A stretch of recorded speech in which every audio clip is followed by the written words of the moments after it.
তো দিদিরা আমাদের পরের খেলা হলো গানে গানে তোর খালার গানে। আসলে আপনারা কথাটা যতটা খারাপ মনে করতেছেন অতটা খারাপ না। আমি একটা অক্ষর বলুম, ওই অক্ষর দিয়ে আপনি সবচেয়ে পপুলার একটা গান বলবেন, আর ওই গানের পরের লাইনে আপনারা কোন একজন বলবেন।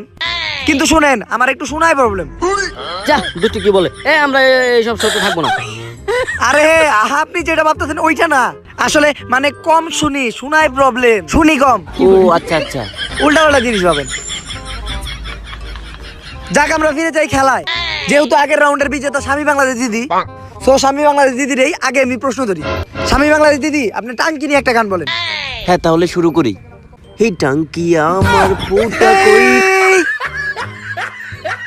যেই পর্যন্ত কইছেন ওই পর্যন্ত থাকেন, এটা একটা রিয়েলিটি শো, সবাই দেখতাছে। সিনটা কাট করেন। এখন আমরা প্রশ্ন ধরবো আমাদের স্বামী বিদেশ দিদিরে।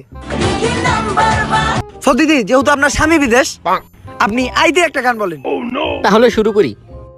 যখন আমার স্বামী বিদেশ থাকে আমার ফোনে শুধু চলে imo imo imo imo imo imo imo. Hey! সব জিনিস আপনার পার্সোনাল লাইফে টেনে নেন কেন? আই দিয়ে তো আরো গান আছে, I M A disco dancer. থামেন, এই সিনটাও কাট। ওই দিদির গান ধরুন, মনারে ভদ্র দেখা যায়। আপনি